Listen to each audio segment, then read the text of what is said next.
On the International, we have twin beds, and when you have twin beds, you get a storage compartment on either side under those twin beds. Most trailers have your standard door key and deadbolt keys, and then you have 3 other keys. In order to keep them straight, I mean, they all look very similar. Just as a visual indicator what's what, we put a blue ring on anything that has to do with water, like our water refill tank, and this key also fits our outdoor shower compartment. The white key I use for these storage bins, and the black key I use for my battery compartment.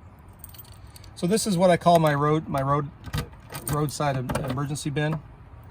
And in here I keep generally the things that I need for a roadside emergency. It's on the passenger side of the vehicle that I can get to if I'm pulled over on the side of the road. So I'll just go through this quickly. I have these traffic cones, a set of 4 of those you can set out. These also come in handy if you're in a crowded parking lot and you want to make sure nobody parks too close to you. You can pop these up in the spaces around you, make sure nobody gets too close so you don't have trouble getting out. I've got our sand mat. We got this from Air Gear. It's a great mat. Sand drops right through it. Water drops right through it. But you can lay this down if you need to get underneath the trailer and do some work. It makes a good mat to work on if you need to in an emergency. I've got my rivet kit that I picked up also from Air Gear. Comes with the rivet gun and also all the different sizes of rivets that you would need. Comes with all the different sizes of rivets for the body, these panels, the door, the inside sheets. There's 3 different sizes of rivets there. Haven't had to use this too much. I've replaced a couple rivets, and I had to replace some rivets on the door because I had to get into the deadbolt to fix a bent deadbolt. And this worked great. Moisture absorber helps keep track of the moisture while we're parked here doing nothing. Keep my torque wrench in here for lug nuts, other parts on the hitch and the weight distribution system. Again, you can buy a torque wrench on Amazon for as cheap as 40 bucks. You want to get one that at least goes up to 110 to 130 foot-pounds. This one goes to 150.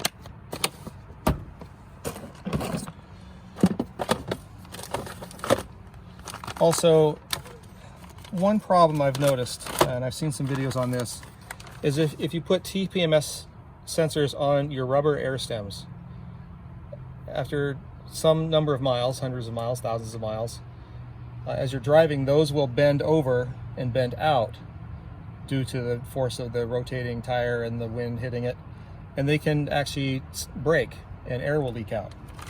So I bought some different systems to possibly have to repair one of those roadside. I have these emergency tire valves that can just be inserted from the outside. It requires not taking the tire off the rim. You put these, you got to tear off what's left of the old stem, insert these and tighten them down, and they'll form a seal, and then you can just pump it up and you're ready to go. I also bought some replacement rubber stems like the ones that are in there. And there's a special tool that you can get to where you can actually force that down into the rim from the outside without having to take the tire off. A little more difficult. This is minutes. This is probably half an hour, maybe trying to wrestle that back in there. Simple tool for rethreading your valve stems, rethreading your valve stem inside. It's got a little device for tightening the valve stem, and it's got a built-in torque sensor that makes sure you don't over tighten it. What else do we have? We have the standard lug wrench that comes with the Airstream. Lots of different sizes on here for lots of different purposes. It's also got a driver on there in case you wanted to put a different sized socket on there. Standard Army folding shovel. This is something I just bought recently for the last trip.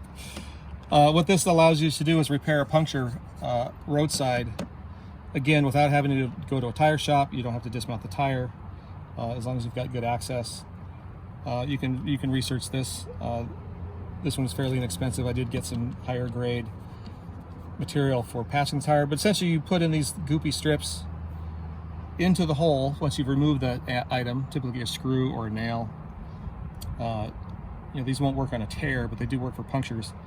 And you put that in there, and then what this does is it it vulcanizes and becomes part of the tire and does not even need to be repaired. After that, it's a lifetime repair, supposedly. Not needed it yet, but I have it just in case. And then one of the heavier items is a tire ramp. Now, this is only something that you would need when we have the dual axle trailer. If you had a puncture on one of those tires, rather than getting out a jack and trying to jack the trailer up, you can put this down and pull the good tire up onto that. And that gives you enough room to take your other tire off and repair it or replace it with the spare if you need to. A lot easier than trying to jack roadside, especially if your flat tire's on the traffic side. This is a real easy way that keeps you from having to be out there any longer than you need to be. So that's about it for this side of the bin.